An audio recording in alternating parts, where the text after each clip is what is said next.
সরকারকে পরিষ্কার করতে হবে আওয়ামী লীগের ফয়সালা কি হবে। পাল্টা কথা আপনাদেরকে বলতে চাই যে আপনারা বিচার ও সংস্কার পিছানোর রাজনীতি করবেন না।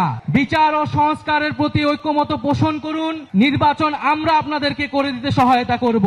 আমরা নতুন একটি রাজনৈতিক দল গঠন করেছি, কারণ আমরা মনে করি জুলাই গণ অভ্যুত্থানের যে আকাঙ্ক্ষা, সেই আকাঙ্ক্ষার জন্য আমরা কারো উপর নির্ভর করতে চাই না। সেই আকাঙ্ক্ষা বাস্তবায়নে আমরা নিজেরাই মাঠে নেমে সেই দাবি বাস্তবায়ন করতে চাই। আজকে আমরা সবাই বিচার এবং সংস্কারের কথা বলছি। 5ই আগস্ট পরবর্তী এই নতুন বাংলাদেশে এই যে সরকার গঠিত হয়েছে এবং যারা এই রাজনীতি করতে চাচ্ছে সামনে, তাদের সকলের ন্যায্যতা হচ্ছে এই শহীদ পরিবার এবং এই আহত যোদ্ধা বৃন্দ। ফলে তাদের মনের আকাঙ্ক্ষা কি সেটা আমাদের সকলকে বুঝতে হবে। আজকে দেশে শত শত মামলা হয়েছে, এই শহীদ পরিবারের সদস্যবৃন্দগুলো মামলা করেছে, শেখ হাসিনা এবং আওয়ামী লীগের খুনিদেরকে আসামি করে মামলা করা হয়েছে। যদি এর বিচার ছাড়াই আরেকটি সরকার চলে আসে, তাহলে কি নিশ্চয়তা আছে যে আওয়ামী লীগকে আবার পুনর্বাসিত করা হবে না এই বাংলাদেশে? ফলে অবশ্যই বাংলাদেশের রাজনৈতিক দলগুলোকে, সরকারকে পরিষ্কার করতে হবে আওয়ামী লীগের ফয়সালা কি হবে।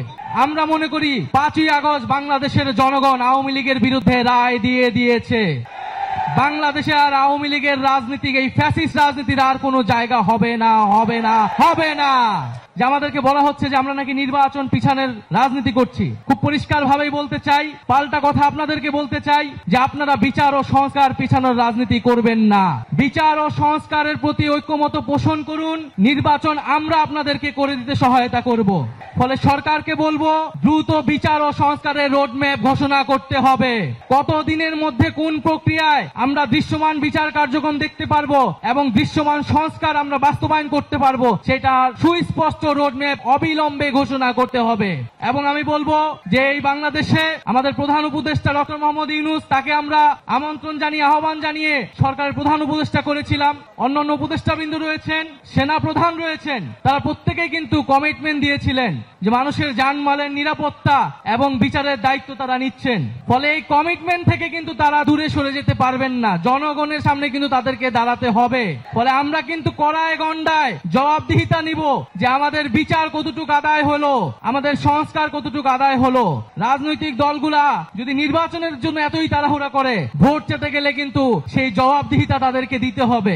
ফলে আমি বলবো যে বাংলাদেশে যে ঐক্যমত প্রতিষ্ঠিত হয়েছে, আমরা সেই ঐক্যমত ধরে রাখতে চাই। আমরা কেউই নির্বাচনের বিরুদ্ধে না, বরং নির্বাচনে অংশগ্রহণ করব বলে আমরা নিজেরাও একটা রাজনৈতিক দল গঠন করেছি। কিন্তু আমরা বলছি যে বিচার, সংস্কার এবং নির্বাচনের ক্ষেত্রে আমরা বলেছি গণপরিষদ নির্বাচন। কারণ এই জুলাই গণ অভ্যুত্থানের মধ্যে দিয়ে এই ফ্যাসিস্ট সংবিধান অকার্যকর হয়েছে, ব্যর্থ প্রমাণিত হয়েছে। ফলে জুলাই গণ অভ্যুত্থানকে একটি সাংবিধানিক স্বীকৃতি দিয়ে নতুন একটি সংবিধান এই জাতিকে আমরা উপহার দিয়ে যাব ইনশাআল্লাহ। আর আমরা সবাই যার যার জায়গা থেকে আইন শৃঙ্খলা বাহিনীকে সহায়তা করব। আমরা কেউ নিজেরা আইন হাতে তুলে নিব না। কোন ধরনের মব তৈরির যে রাজনীতি, যে অপচেষ্টা চালানো হচ্ছে, বাংলাদেশকে, আমাদের ধর্ম ইসলামকে নেতিবাচক ভাবে উপস্থাপনের চেষ্টা, ষড়যন্ত্র অনেক গ্রুপ করছে, আমরা সেগুলো প্রতিহত করব এবং আমরা সম্মিলিতভাবে আমাদের যে দাবি বিচার, সংস্কার এবং গণপরিষদ নির্বাচনের মাধ্যমে সংবিধান, সেটি আদায়ে খুব দ্রুতই আবার রাজপথে নামবো।